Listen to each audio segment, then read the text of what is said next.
Don't engage alone. We do this together.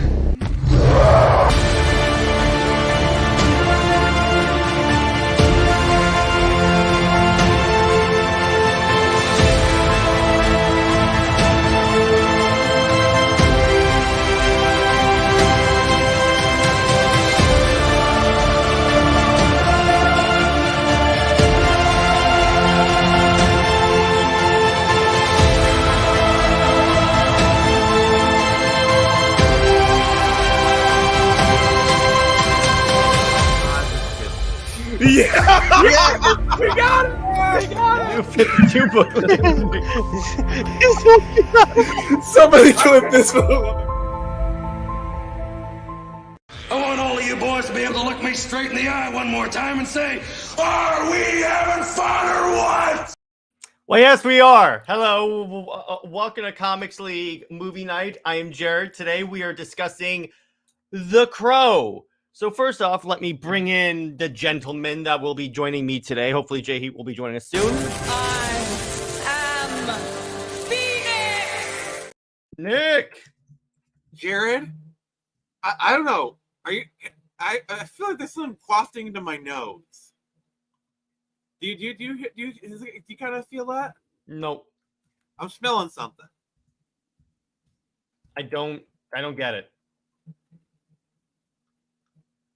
It smells like some sort of chemical used for automobiles. Oil? I don't Nick, know. get to the point. I was trying to trigger you for the clip. Nick. Is that gasoline I smell? I don't think I have that one. I send it to you.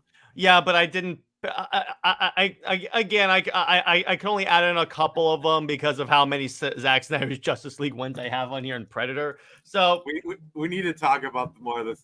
We need I should have prepared that better. But anyway, so we're talking about The Crow, which this was a movie that. Okay, so Nick has been trying to get me to watch forever. This and the what's that Nolan movie you're always trying to make me... You were trying to make me cover for movie night, but I said no because no one has heard of it. Wait, the Nolan movie? Something Boys. Lost Boys? The Lost Boys. Yeah, so this and The Lost Boys. I said very much emphatically no to The Lost Boys because no one has heard of The Lost Boys. And I said yes to this because, A, this is a comic book movie, believe it or not. And there is an audience for this. So... Okay, then. The Crow. So, Nick, briefly summarize your thoughts on The Crow, why you like the movie and such. Well, so I'm a fan of The Crow because it's just kind of a classic tale, but also it's a Michigan-based tale because the story is set in Detroit. It was written by a Michigan author, James Abar, who I've actually met a couple times, and a great gentleman. And it was originally published by a Michigan-based comic company, and I've met Caliber Comics. I've met those people. They're great dudes. So it's like this is and I really like it because it just tells a really good story. It's got a bit of the tragedy is both on the camera and off the camera. Because for those who don't know, The Crow stars Brendan Lee. Yes, Bruce Lee's son. Oh wow. Okay? Who tragically died while filming this movie. Oh wow. Yeah. What's up, Nick? How you doing? Like I could explain the mechanics of it. Basically, prop gun kind of went wrong, and he was accidentally shot with some shrapnel that was lodged in the gun, and he died on set. The footage was not used, but they did finish the movie without him. Like, for example, that's that scene where he gets thrown out the window and you see that shot and the face looks kind of wonky. Kind of, yeah. They actually had to do a head replacement for that. Oh, I see. I remember this was early 90s head replacements. Mm-hmm. So I didn't notice it, so I guess it could have been better. Well, it was at night too, so it's like, okay, so cause I've always said you can hide a lot of stuff in night shots. Yeah, they did. He finished most of the movie anyway, so it's all good. so what's cool about this? So this is based on a comic that started completely indie, and then I think was picked up by Image Comics, as a matter of fact. Which I count. My definition of indie is if it's not at the big two.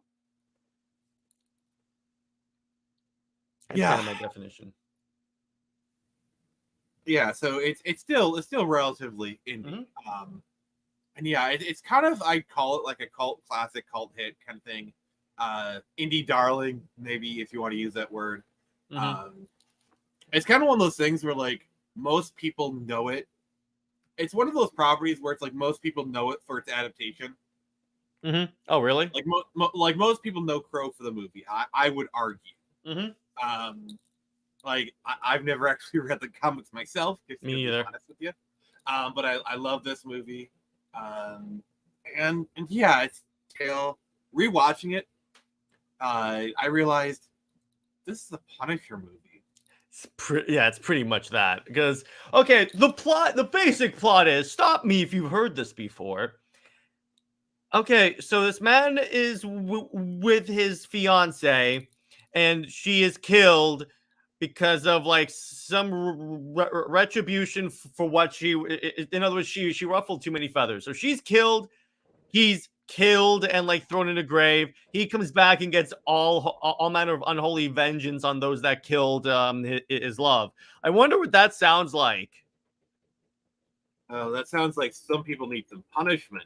Yeah, exactly. So that's why I put this is basically Punisher, but with superpowers. So what's even crazier is, Jared, remember that? Did you watch that scene I sent you to for like? There's a scene from the Punisher Netflix show, which is basically almost like a parallel to the pawn shop scene from this. It's kind of freaky. I love that pawn shop scene, and I love where he like burns that dude. He's like, okay, you know what? I'm just gonna light this place on fire and blow it up. Exactly. Yeah. Like I just love. Yeah.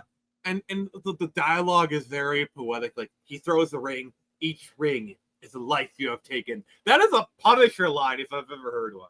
Yeah. By the way, real quick, speaking of your clips, I actually have live footage of David Zaslav as soon as James Gunn fails and he sees Rebel Moon. I just want him. Yeah, exactly. You're gonna get a lot of mileage out of that. And this is me every time I see Zack Snyder. Don't you tell me a story. There you go. Yeah, you go. Yeah, those two I could definitely use forever. Yeah. What else? Yeah. We'll you guys. I'll put those in later. But okay. Basically, what's cool about this movie is like he shows up and it's like it's like essentially. This also reminds me a lot of Spawn, and what I mean by that is that he comes back and he like immediately goes to work murdering people, and it's almost like the comic in the movie skipped the whole he meets with the devil, and the devil tells him you can kill these people, because it seems like when he comes back to life, he knows exactly what he's doing. I'd say there's kind of some confusion first, but like the opening narration, basically, I'm not really a fan of opening narration. But I think this one does a good enough job kind of setting up the world from you, where it's like he's a restless spirit. He has business left to do. Crows are the messenger of the dead. And because basically the crow is acting as his mortal anchor in this realm. And yeah. I also like how the crow basically becomes his predator drone, or the eagle from Assassin's Creed, because he could see through the eyes of the drone. So you're saying he'll fly on the wings of an eagle? Yes, exactly. As the world flies away. Yes, exactly. Thank you. And essentially, you could say that they said that a hero would save us. So there you go. I'm not going to stand here and wait. Yeah, exactly. So I love you, Jared. I love you. Yes, thank you. So throughout this movie, so basically, let me summarize. So basically, the Punisher's a rock star in this, which I was like, okay, I can see this. And he's strumming one night. Some people come in, violate his fiancée and kill her. I'm trying to be like sensitive about that. Yeah. And throw him out the window. And what's cool about it is that when he's like reliving it, the wounds are like presenting on him. And I thought that was kind of a cool way to like relive it. My favorite scene though is where he makes the dude relive the suffering of his fiance in the hospital. It's like he has his hands on his head. He's like, "What is that? You just encountered 3 hours of suffering." No. If you're gonna do that scene, you got to do it right. It's like, I have something I've carried. I don't want it anymore. And he's like, here, take it. 30 hours of suffering. That is what you have done. Yeah, I love that. Do it right, brother. Yes, thank you. That was super dope. I love that scene so much. Yeah. And my other favorite scene is where he just shows, hey, what's up, K-pop? My other favorite scene is when he shows up into that meeting and just starts murdering people. And by the way, that also gave me the other clip. This is live footage of Zack Snyder walking into Warner Brothers Discovery. Gentlemen, Let me go. There you go. I gotta go.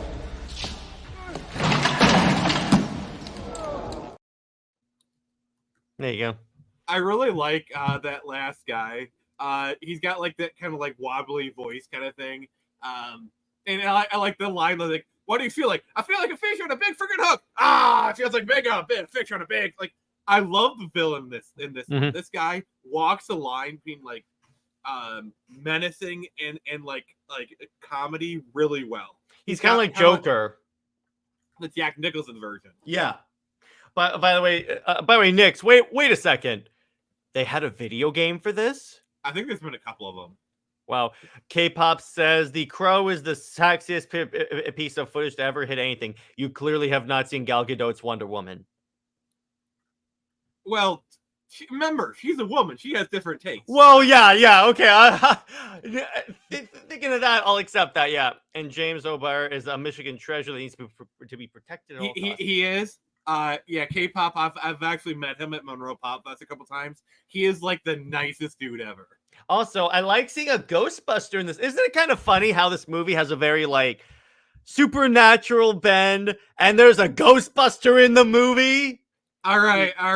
See, what I like to think is after the last Ghostbuster movie, Ernie Hudson became a cop, showed up in Michigan, and then this happened.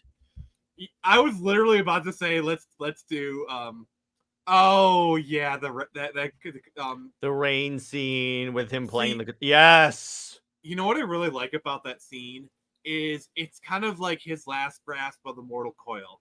Mm-hmm. It's like he's playing guitar, and he still has it. He is still just as good as it. And if like I really like the song because it's like first it's wailing, and then he goes really, really hard, and then he realizes he has to go back to the dead. Yes, mm-hmm. He still has the guitar. He still has his talent, but he's still not for this world. Yeah, the other funny part that I loved, ironically, it is the pawn shop scene. He like loads a shotgun with rings and just shoots the dude. And you see the rings fly by the camera, and I'm like, this is dope. As the thing explodes.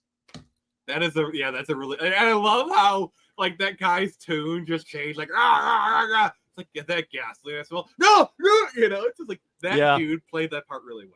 Yeah, K-pop says, I have met him, and he let me film his art piece. I have tons of signed original art pieces from him. Oh, look at you, Miss Fancy. Look at you. Shush, yeah. K-pop was legit. He is legit. AVGN did a review of the game. Oof. I did not know there was a video game on The Crow. And you're better off not knowing. Thank you. I appreciate that. But the other thing, you're right. He does have kind of a Jack Nicholson / Joaquin Phoenix-y Joker like demeanor when he's like, because he sounds insane and he's wearing makeup. So that's very clown oriented. I think they even call him a clown at some point in the movie. You're talking about the villain, right? No, I'm talking about the Crow. No, I was talking about the villain being Jack Nicholson-esque. Oh, he was definitely Jack Nicholson. I was just saying with the Crow with Draven, he reminded me at least in like his mannerisms of the Joker, sort of. Yeah, the thing I like about Eric Draven is he hits kind of that middle ground of masculinity where it's like the man is like sensitive and caring, but at the same time like still excessively fierce and is willing to commit violence for the ones he loves. Like that is kind of like That's what my you want. ideal. That's my like that is like what I imagine, like a very strong man right there. That's what you want. That's what you want. In other words, me. I'm only kidding, but essentially that. But Calm the down, villain, Superman. the villain was very much like, yes, 100%. The villain was Jack Nicholson's Joker. A little bit, actually, mix in another Joker in there. Our good old friend. You want to see a magic trick? Heath Ledger. He had a little bit of Heath in there. My favorite line ever. Yeah. I didn't include this one because there's a curse word and it's like, it's boring me. Just kill the effer. You know, like, just the way he delivers his lines. And yes, K-pop, this is like a very, very quotable movie. I also love the other scene that I really like is when he visits Sarah's mother and she's like shooting up on drugs because his idea is to scare her. Annoying real quick. I'm like, oh, shut the hell up, guys. As soon as they died, I'm like, thank God someone ought to fire you up. But anyway, there was this fantastic scene where like she's like hopped up on like heroin or like one of those drugs, and he just pulls the heroin out of her. Mother is a name on every child's lips. K-pop, how does that line go? Please tell me. You're obviously the expert. Put in the chat. Put in the chat. But yeah, that's a really good scene. I like how he bursts in. He's quoting, the Raven. Mm-hmm. You know, it's like you got the Crow quoting the Raven. It's like, I love this movie. Next thing, it would be even more meta if someone's name was Poe. Also, you do realize his name is Eric D. Raven, right? Yeah, I do. This is even more like Eric wasn't even subtle with that. He wasn't even subtle with that one. Yeah, and next thing you know, we'll find out he was born in July. So now you know how that feels. I do want to comment on the Devil's Night comment. So here's the thing. Devil's Night was an actual holiday in Detroit for like the longest time. What was the real story behind that, by the way? I don't know the history of it, but basically it was the night before Halloween, people would go and like do fires and whatnot. Like I remember in my childhood, seeing this kind of stuff. Okay. And then like kind of late 90s, early 2000s, they kind of tried to change it Angel's Night. And I'd say like for the past 10 years or so, it hasn't really been a thing. But Devil's Night really was a thing in Detroit. In fact, according to Wikipedia, the most accurate source of information, Devil's Night is the name associated with October 30th, the night before Halloween. It is related to the mischief night practice in the parts of the United States, such as Philadelphia, but is chiefly associated with serious vandalism and arson seen in Detroit, Michigan. By the way, I didn't know about all that like history and what Devil's Night was. I assumed this movie took place on Halloween. Well, it took place on the day, like day before. Well, yeah, but before I knew that, I thought that when it said Devil's Night, is that just another name for Halloween? But I was like, now that I know that, I'm like, okay, that makes sense. So yeah, so you can tell why this movie is close to my heart because this is a very Michigan story. Like this is a very Michigan-centric story. Yeah, there's a lot of essentially, you could say that Devil's Night was essentially the dawn before justice. It's another Michigan movie. Fair. Arguably the best one, but okay, go on. But yeah, they did change it to Angel's Night in the late 90s, get rid of the stigma. I did remember that. Thank you. Yeah, because you don't want to have a holiday associated with your city called Devil's Night. The story is, it is. I forgot about that, but yeah, it is actually based off of James Luke. K-pop, we kind of like. Do you want to just come in here and talk about it, K-pop? Never mind. But anyway, so moving on with that. So the other thing that I really like about this movie is how bloody it gets. And I like a movie that really appreciates the blood and gore of a movie, because with this movie, it wasn't excessive. Because there is a point when a movie gets very gory that seems excessive and gratuitous. At no point did I think this was gratuitous. Yeah, it shows the violence. It shows the violence enough to be like, hey, we're not holding back, but we're not going overboard either. Like, yes, this is what is happening. We're showing you the violence, but we're not being like swimming in it, you know. Yeah, and it was like, plus here's the thing. I say this whenever I review an indie book. The thing about this is that I always say the art has to match the tone. The rating definitely works for this type of movie. Like, the stuff that happens in this movie has to happen in this type of story. Yeah, for sure. And this is an R-rated movie to its core. Like,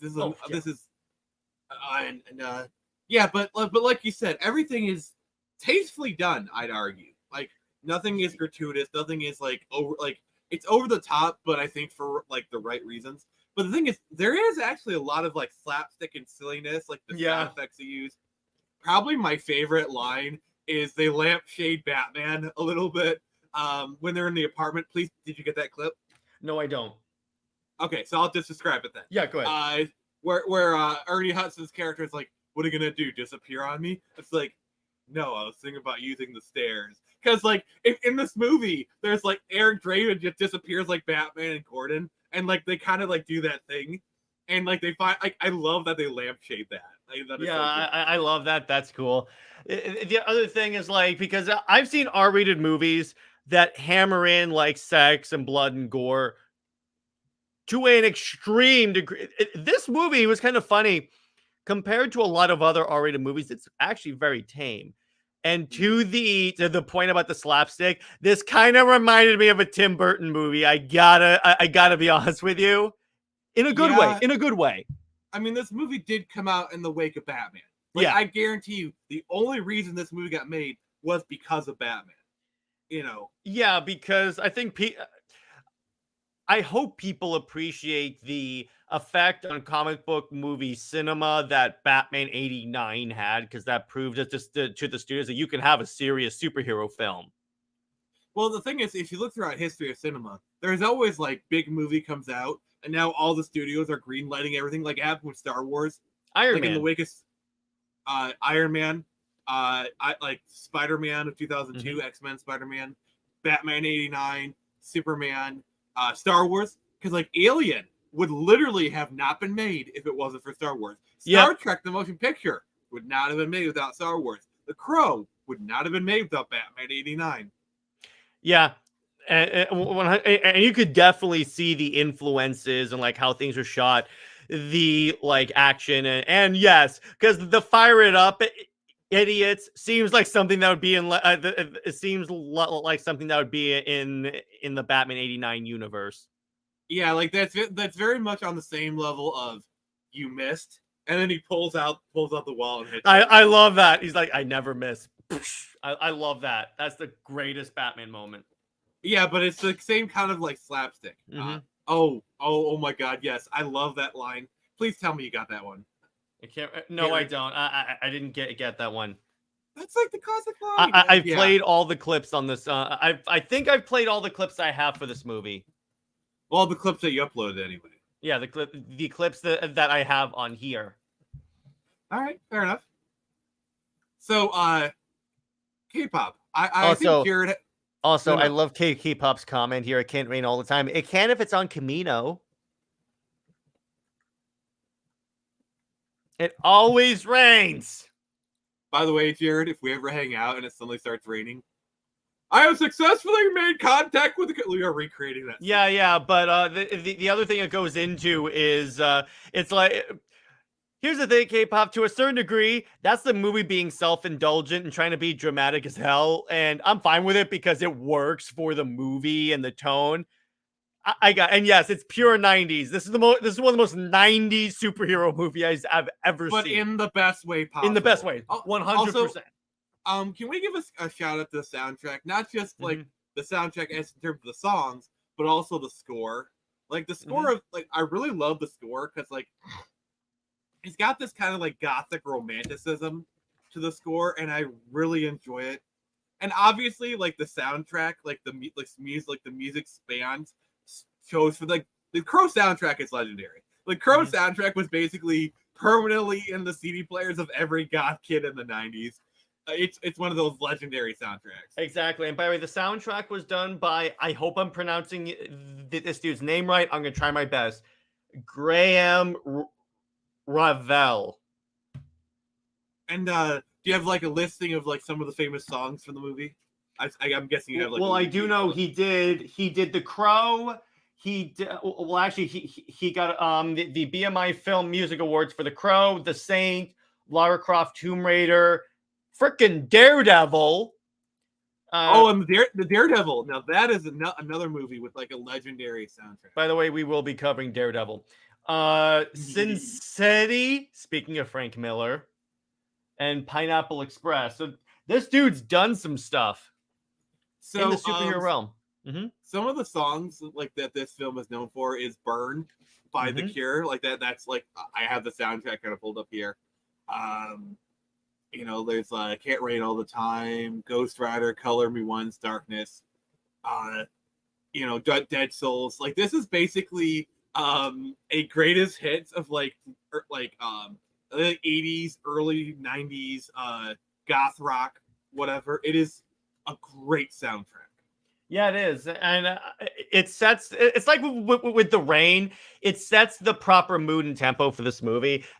And it definitely, it transports you in there. I like it. And by the way, so what's interesting, I was wondering, where have I seen the villain before? This dude's been in like, this is where I know that guy from. Alien Resurrection. Really? Michael Wincott was in Alien Resurrection. He was the first of the pirate crew to get killed by the aliens. Yeah, I know he died. He passed away recently, and like there was kind of like this big hubbub about it. Did he die? So some other fun facts is they did try to make sequels to it. I just wanted to like talk about The Crow City of Angels, which had Tree Tang in it as one of the villains. You might know her as the Yellow Ranger. Oh, really? Yeah, and that R.I.P. Yes, R.I.P. Nix. Thank you. The problem with that one was the director was trying to make one movie, the studio wanted to make another. So like this film is infamous for like how it got cut up, and this is like one of those films that needs a like release the director's cut kind of things. Like you know how like hashtag release the director's cut. Iggy Pop, yeah. Where was Iggy Pop in The Crow? Oh, and by the way, are you sure he died? Because I'm not seeing anything that says he died. Who? The Michael villain? Wincott. I swear I saw like a news thing. I could be wrong. It was probably a hoax because all the sources because in all the reliable sources I'm seeing it doesn't have a death thing there. It just says born. Well, then if I can't verify it, then yeah. Yeah, you didn't die then. I guess I was wrong. Okay, but so I'm sorry. What were you saying earlier?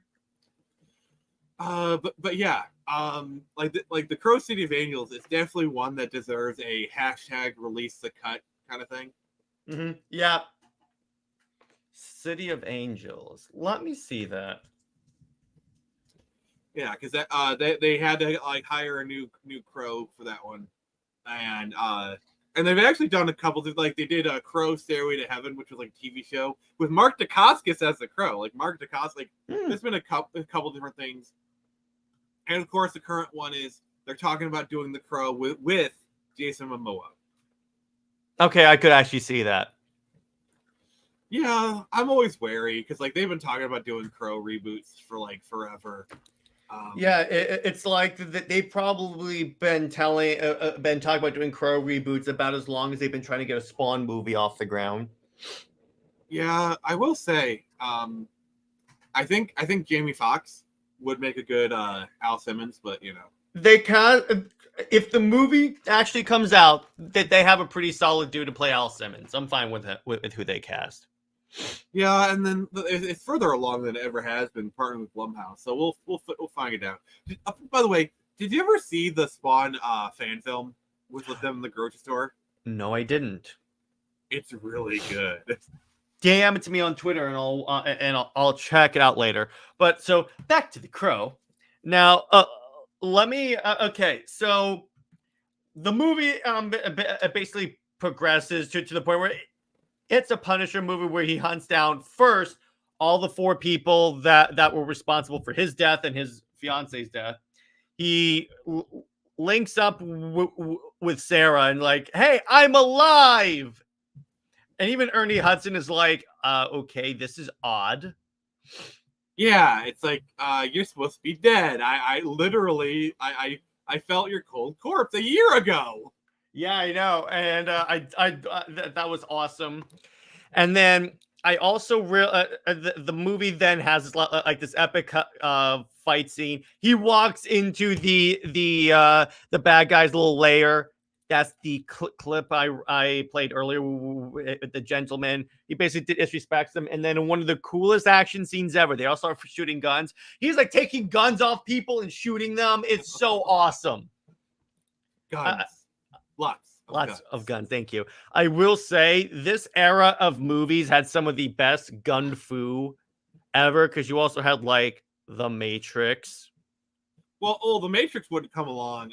This movie came out what, 94? Matrix wouldn't come along for another 5 years. No, so but what I'm saying is like movies in this era of film making for the most part had like fantastic gun fu scenes. Well, the thing is, this era is heavily influenced by the Chinese cinema of John Woo, like Hard Boiled and whatnot. So like, yeah, like this is an era defined by Hard Boiled and a lot of like the John Woo style action. I think by this point John Woo had actually come to America, and because like by the late 80s, early 90s, like American filmmakers are starting to like feel the influence of Asian cinema, because Asian cinema dominated like the 70s, you know, like the kung fu films, and like the 80s. So for like the past 20 years or so, Americans have been going on a steady diet of Asian cinema. So so this was about the time that like a lot of filmmakers would start to put their influence into there. So it really showed, because the 90s and 2000s are dominated by like Asian cinema influences. Yeah, and it was kind of funny. John Wick seems like it would fit if it came out in like the 90s to 2000s era films. Yeah, I could see that. I could definitely see that, because starring of the Keanu gun moves Reeves. he does. Starring Keanu Reeves, yeah, that would still work. Can you imagine The Crow teaming up with John Wick? Oh, that would be crazy. Jared, have you seen the movie Hard Boiled? No, I haven't yet.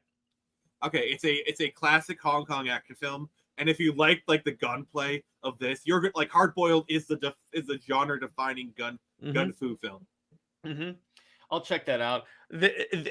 By the way, so here's my team. If we were to make like an Avengers of 90s to 2000s action things: Neo, Draven, Spawn, and I'm time travel putting John Wick in here. All right, so talking... team up among those 4. Okay, wait, we're doing 90s and 2000s. Well, let's just do 90s, because like 2000s is just way too much. At that point, you bring Iron Man in. But I'm trying to think here. Terminator, you gotta bring the Terminator. McLeod. That was 80s, but trying to think here. Oh, Dalton from Roadhouse. Technically 89, but I'll allow it. I've never seen that, so no. Oh my God, Roadhouse is such a good film. You'd love it. Yeah, I'll tell you what. Here's the rule: we're allowed to take one film franchise from like that would fit in this era, and I vote John Wick. All right. Because of the gun fu and all that. That would fit in the era. Oh, The Equalizer. Is that another one we're putting in the 90s? That's a modern one. But like that's Denzel Washington. It's very John Wick-esque. You should see The Equalizer. It's really. I did. I did. I love it. I didn't watch the crappy show. I watched the good movies. I still haven't watched the most recent movie though. Oh. This is a TV show, but the recent Jack Reacher I'm putting in here. Like Ian Michael Richardson as Jack Reacher. I'm putting it that was great. I love that. Okay, so we're done bringing in modern stuff. We have to take stuff from this period, Nick. Jeez. Okay. Spawn. Okay. I'm trying to think of my 90s action films. That's your era. You're old as hell. Pick from that era. You should know this stuff. Oh crap! There was an Indiana Jones film in the 90s, so we can't do that. I'm looking over at my thing. The James Bond, the Golden Eye. Okay, I'll accept that one. That's a good one. I'll accept that one. I could see Bond here with his explosive watch. By the way, I'm gonna cheat again. Jason Bourne. No, I'm not allowing that. I'm not allowing that. You can't cheat. Because I said no more. I said no more. Remember that? Because then we might as well take every action movie star from the 2000s. In fact, you know what? I'm taking out the Equalizer. Because how remember, dare you? With the when we said John Wick, I said I vote we make our one thing John Wick, and you agreed. But Jason Bourne would nope. God dang it! I outplayed myself. You can pick Michael Keaton Batman. He does shoot people in those movies. And he did have a movie. No, I'm picking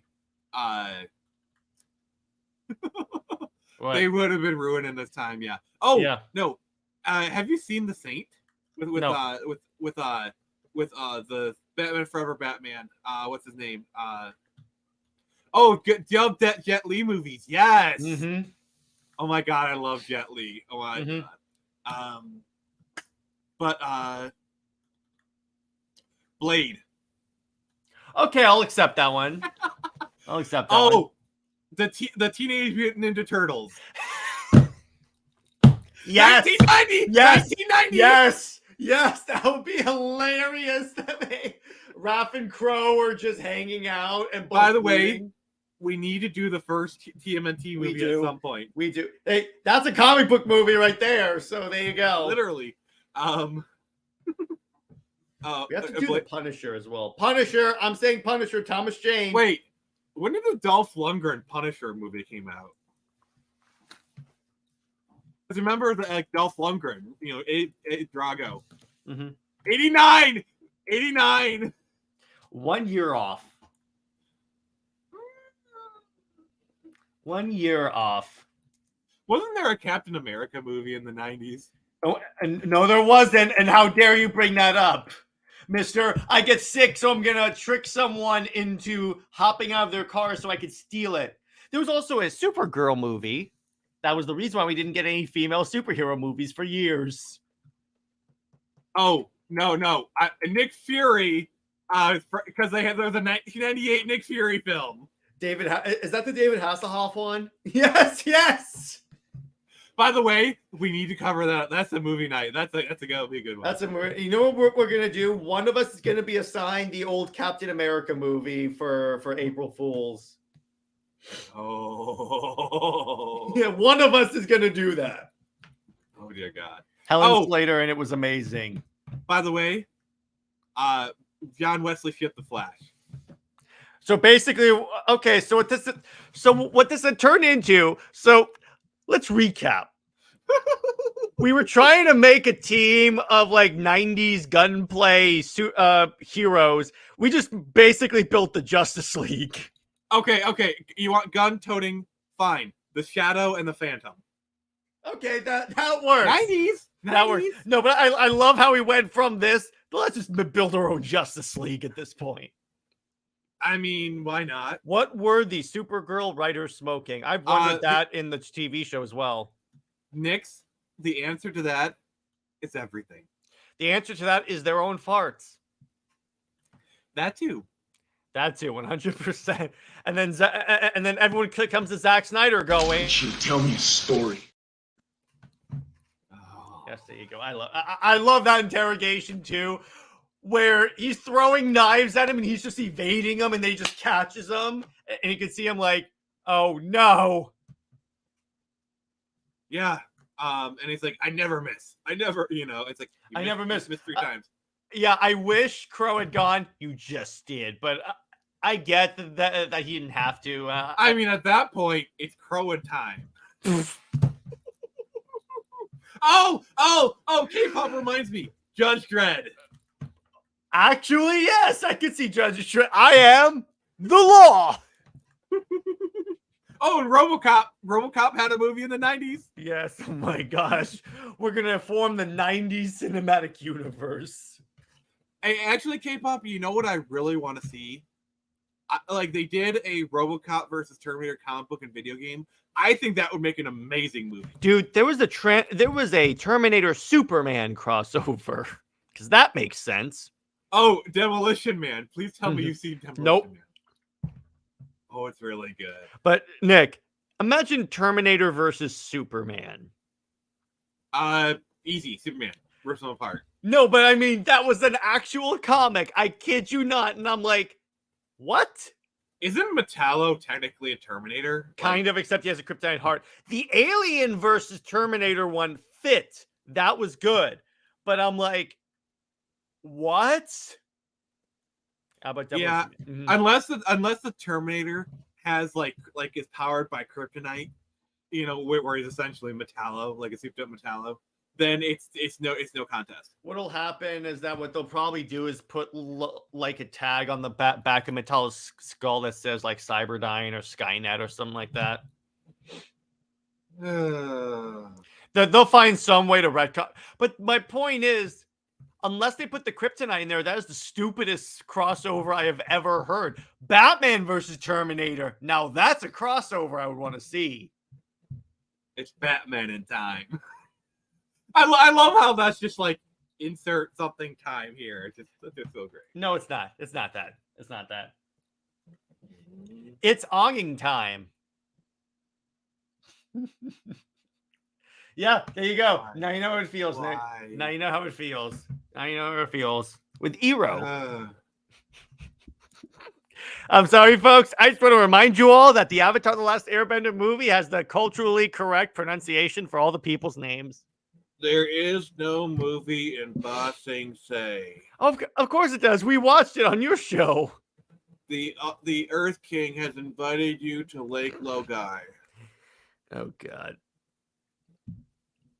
But anyway, yeah, I just wanted to bring that up because I like seeing Nick's reaction to that.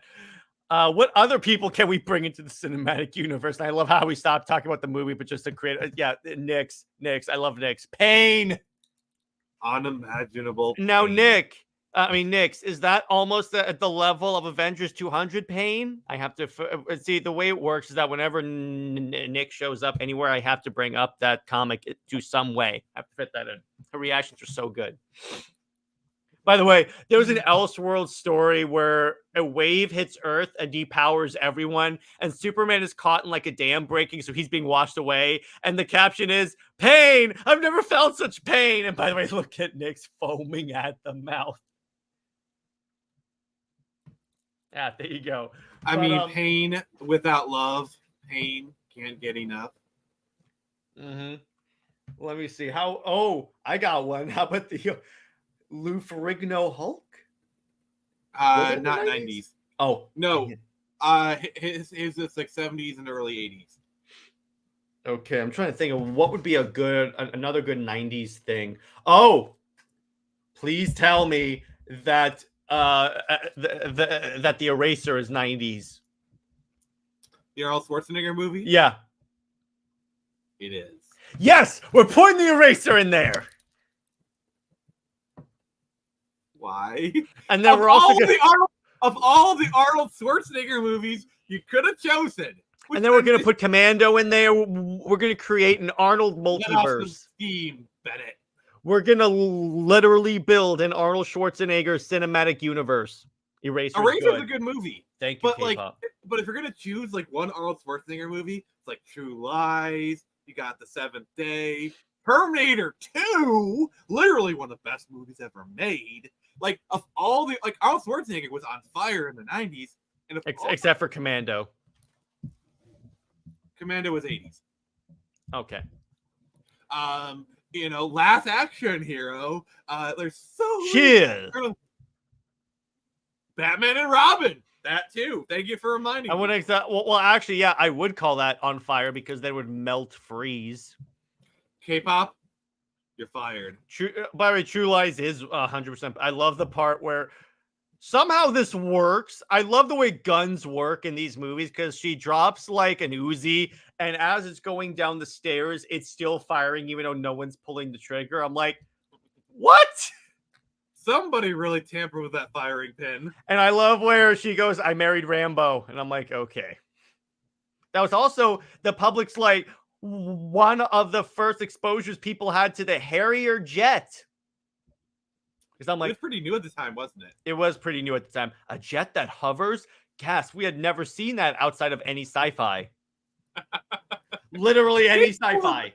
Game over, man. Oh, Ellen Ripley. Ellen Ripley's at it. Somehow time travel happens. And then and then she also no. We bring Hudson. Okay. Because Alien 3 and Alien Resurrection are in the 90s. So okay. Ellen Ripley, yes. No, we just bring the Alien Queen. She's a member of our team. Somehow we tame an Alien Queen. And the villain is Michael Myers. Yeah, that would work because he could survive anything. So I'm like, yes, because I would love to see Michael Myers get face hugged, and I would love to see the chest burster come out, and its face is messed up, so it looks like it's wearing the mask. Oh, you mean The Mask? Yes, as a matter of fact, yes. Speaking of comic book movies, you just accidentally walked into that one. I just accidentally made a pun. By speaking of comic book movies, yes, that is a comic book. I did not know that until now. Like, oh wow, okay, it is. So you could say, "Let's rock this joint." That's a pun from the movie. I'm trying Look, to do a Mom, I'm roadkill. Mm-hmm. Yeah, but but by the way, I love The Mask. That's one of my favorite Jim Carrey movies, like we ever. Need to cover that. Yeah. Plus, guess what? Comic book movie. It counts. It does. Plus, we can link it to Thor because The Mask has Loki's spirit in it. So what had happened is this was the advanced invasion for the Chitauri. I love Nick. He's like, Sure. Where's the straitjacket and padded room that Jared's supposed to be in? It's well, the thing is, it's actually an Arkham Asylum, which in about an hour I'm going to be going there. So yeah. Hey, what's up, Tavia? How you doing, my brother? I really like the original Crow. Yeah. So all in all, going back to the Crow, I was telling Nick this is one of my favorite movies now. I love it. It's freaking dope. I see now why you and Jay Heat were like, you've never watched The Crow. See, Jared, you really should listen to my suggestions more. It's almost like I have an idea of stuff you would like. Well, we all know I have superior taste when it comes to sci-fi games a la Starfield. So, Jared, I think you should watch Hard Boiled. I think you would like. I'm not watching Hard Boiled. Well, actually, yes. I'll watch Hard Boiled if I can find it on streaming. I'll watch it. I sent you the trailer to the movie. Okay, at least promise to watch. If it's free, it's not free, so I can't watch it. No. Well, actually, I think it's on YouTube. Okay, if it's on YouTube, I'll watch it. But anyway, the point is, yeah, 100%. I'll check that out because that whole concept is very interesting. Plus, I love gun movies. So, being an aficionado of all things weaponry, because I co-wrote a novel about the military, so I kind of had to. But I appreciate that. And by the way, I was the guy that after playing Call of Duty, whenever I was watching K-pop, I retracted that statement. I will watch Hard Boiled. But Nick, I'm the guy that when I would watch like movies like Commando and all that stuff, because I played Call of Duty, I could identify each of the guns that they were using in the movie. I was like, that's an AK, that's an AR, I know that. See, Hard Boiled is another one of those movies where it's like it is such a gun. I was about to say a word that you wouldn't want me to say. that like you'll be understand. Like I know the word you're saying. The effect is there. I see what you were trying to say. By the way, speaking Tevia says, speaking of The Crow, that reminds me, how do you feel about The Crow sequels? Because I heard the sequels weren't great. Nick, weigh in. Okay, avoid the sequels because they're of lesser quality. Why is that, by the way? Do you know that?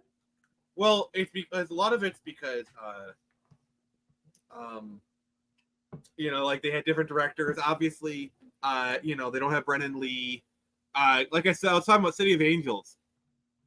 They tried to do that one, but like the studio kind of like chopped it up. That's one of those movies that like need a director's cut. Release the Lee cut. Is that what you're telling me right there? Well, no, of City of Angels, whatever the director is. There's kind of a fan edit that fixes some things. I need to watch that. But yeah, they did do the TV series with Mark Dacascos. I think it's Stairway to Heaven. Mm-hmm. The second one got sabotaged by the studio. So wait a second, gasp! Studios sabotage superhero movies? Where have we heard this before? And by the way, K-pop says, however, so mad Momoa Crow isn't happening. It's not happening. It's really frustrating because like it's on, it's off, it's on, it's off, depending on what the outlet wants for clicks that day. It's just So it's like essentially it's the Spawn movie, in other words, and that's on, off, on, off. So they're making it with Skarsgård. They're making it with Skarsgård instead. I could see that. Either one of those actors I could see. Here's the thing about Momoa. He's too jacked. I don't know. I think he could play the Crow. I think he could do it. Well, yeah, from an acting perspective, but from a visual perspective, he's too jacked. Skarsgård is a little more lanky to play the role, I think. Fair. And she's it's already been made? It's coming out in 2024? Oh, wow. That's interesting. Oh. Released in 2024. Well, wait, I know what we're watching. They did test footage and he looked fantastic. Well, we'll check that out. But so Nick, as we wrap up, how would you rate this movie out of 10? It's a 10 out of 10. It's a 10 out of 10. I have to say it. I give it that, yeah, because the action's solid, the atmosphere of the way it's shot is fantastic, the acting is great, the writing, everything in this movie is great. So it's a 10 out of 10 for me. I enjoyed it, and Jay Heat just got here super late. What's up, Jay Heat? Flame on! How's everybody doing tonight? We're just about to wrap up, but your opinions real quick of The Crow. Man, this was a crazy movie. Can you link us to like a picture or a video of Skarsgård in as the Crow? I need to see that. Yeah, I'm not even gonna dignify that with a response, knowing Nick. But anyway, poor language aside, God, man, The Crow. Oh God, this was a good movie. And looking back at it all these years later, I gotta say, not much. It still holds up. Yeah, it does, as a matter of fact. And it's kind of funny, Jay. Let me get your opinion on this. It's basically superpowered Punisher. Yep. Yeah, that's it's pretty much the Punisher, just right there. And Jay, isn't it kind of interesting how it's a supernatural movie, but it also has a Ghostbuster in it? Who are you gonna call? So actually, someone else. So actually, Jay, the way I arranged this is that this takes place after all the Ghostbusters movies from all the original Ghostbusters movies. Just after that, he went to the witness protection program and became a cop. See, the great thing about the witness protection program is that explains all the different identity changes. Wait. I thought there were only like 4 Ghostbusters movies. The main ones in the 80s and Aftermath. What are you talking about? I'm talking about the ones in the 80s ended. Story-wise, Ernie Hudson went to Michigan and became a cop. What is it about people when they want to disappear? They go to Michigan, Detroit. Like look at what like Dick Grayson did it in Titans. Yeah, and then he realized his massive mistake and went back to Gotham. But I'm only kidding. But The less said about the Rick Grayson arc, the better. But I digress. Yes, exactly. That's the one thing about Tom King's Batman, which I will never like defend. Although I have a theory that was primarily editorial. Which, okay, I'm like, I don't blame you, but, so J Heat, how do you rate this movie out of 10? I give it a 9. I give it a 9, despite being a supernatural movie. Especially now that you've explained it, I can't get the whole Punisher comparison out of my mind. I just can't. Yeah. Also, since we're talking about the Crow, this is probably the only time I can bring this up. It is important to note that the Crow inspired the design of Sting from WCW. I knew it! I mean, just take one look at Sting and it's painfully obvious he's a ripoff of the Crow. I mean, come on. The makeup is literally exactly the same. That is true. I gotta give you that. Oh, yeah, I see it. All right, can you put it up on screen to show people? Sure. Like, he's got, like, the jacket and everything. It's like, yeah.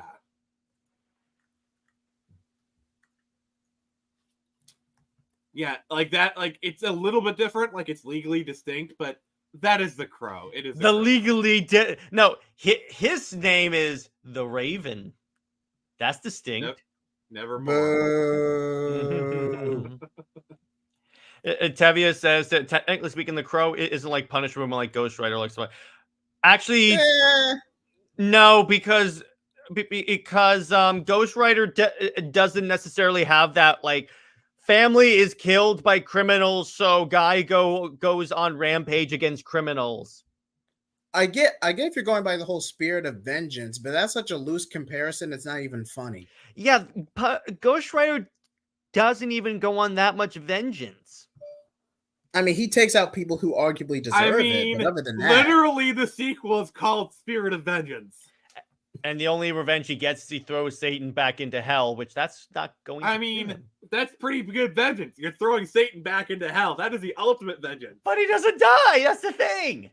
He literally has a penance stare. If that isn't revenge, I don't know. Yeah, but it's just like, story-wise, it's the same. And and Spawn are pretty much the same. By the way, I need to bring this up. One of my favorite, like, little lore details about Ghost Rider. So, like, there was a story where Thanos took over the Earth.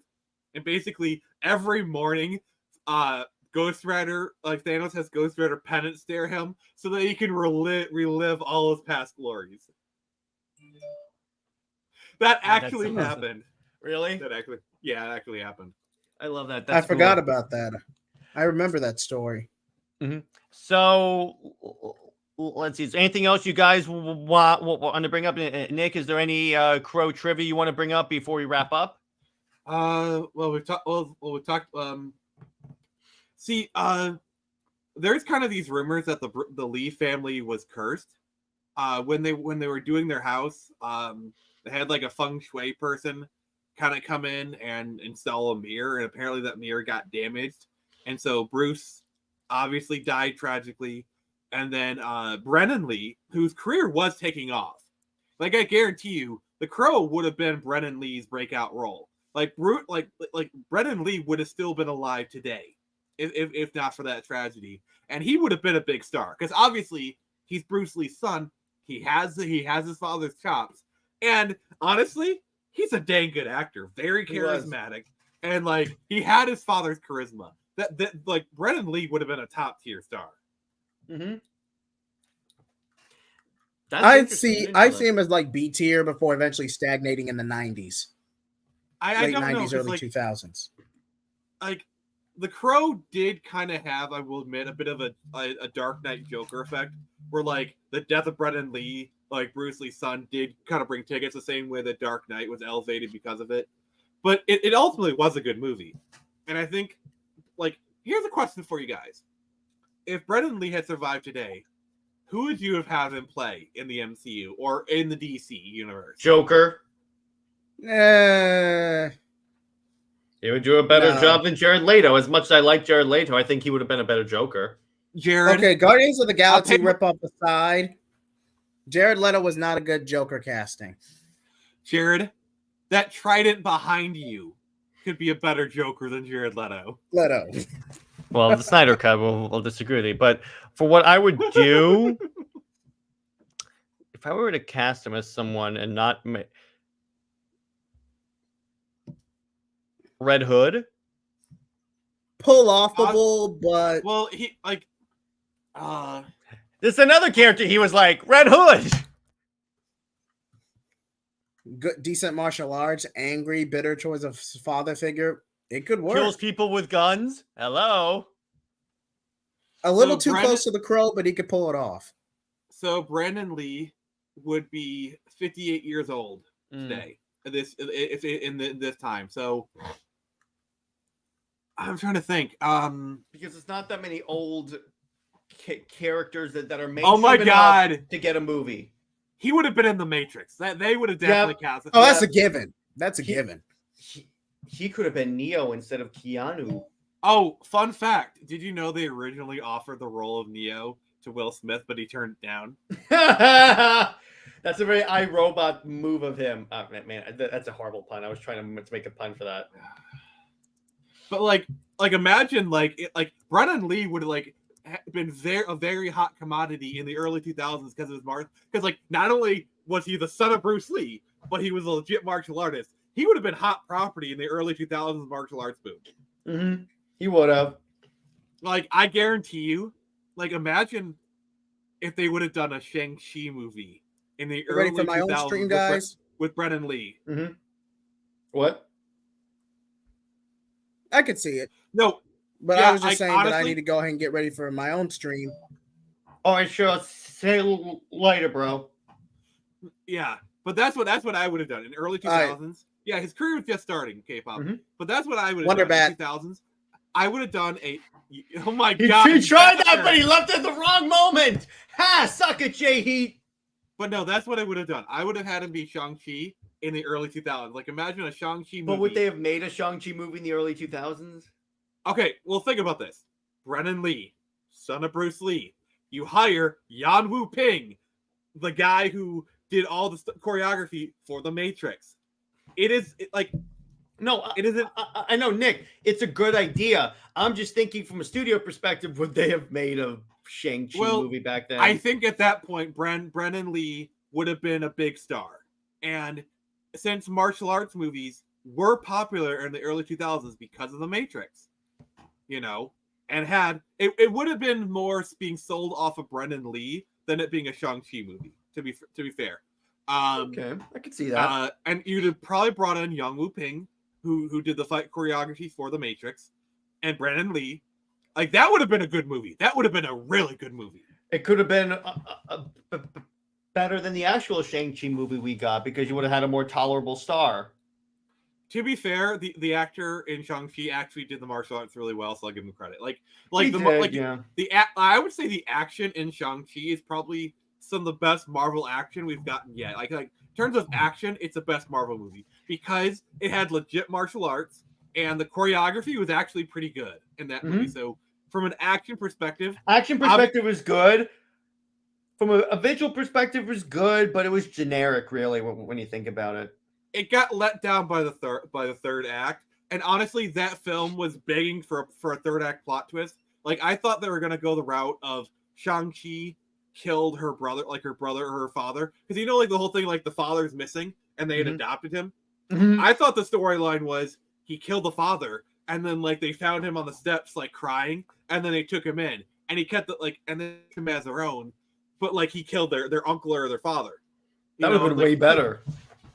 Because there's this moment where him and the best friend are talking. I thought he was going to reveal at that point. That would have been the perfect right before the battle, kind of some of her to get over, a character arc kind of thing. That would have been a great twist because I thought they were setting it up. I thought that's what they were setting up. But no, these stupid. It's not stupid, but I'm they could have used that. And plus, when you think about it, literally every part of the movie was setting that up. And he was talking about, oh yeah, I was an assassin for my father and all that. And then, yeah, it's just yeah. And it's he killed his father, but it's also there. It's you were under your father's thumb. That wasn't you. I know you. You're not that person. Not anymore. And it's it would have been there would have been some conflict for a little while, but it would have been a great character beat for her. Yeah. So in other words, wasted potential, could use a new direction. To bring this hashtag full circle. But there is that. But all right, so I think that's a good place to leave the stream. Great movie, 10 out of 10. I love it. So Nick, where can one find you, and what have you got coming out on the channel? Well, in less than an hour, you can find me on the Phoenix Press. We're going to Arkham Asylum because Jared has been doing everything he can to drive me insane, and honestly, I've kind of been feeling a little bit weird. So I'm going to get my brain checked out by Dr. Hugo Strange and kind of see if I'm all right in the head. I got this. I hired this nice Uber. It's being driven by this guy named Bruce Wayne, so nothing really is going to go bad. Definitely nothing. And if you see a lot like a bat fly around the car, just ignore it. All right. So in terms of Comics League, obviously, so be sure to check out our interview with Sam Liu, the director producer of like practically every DC animated project ever. So check that out. He was a great guy. We're gonna have him on in like a month for movie night to discuss a bunch of stuff. To discuss his movies as they come out, because November is going to be us completing the DCAU. And then in terms of Super Wonder Legacy, we're going to be talking about why Zack Snyder and the New 52 save Superman. So I'm getting really controversial with this one. And Indie Wednesday, I still haven't worked out in terms of Under Two Capes. Still haven't figured that one out. But in terms of movie night, we're talking about Ghostbusters. And on that note, everyone, stay heroic, and we will be sure to see you in the very next podcast episode. See you later.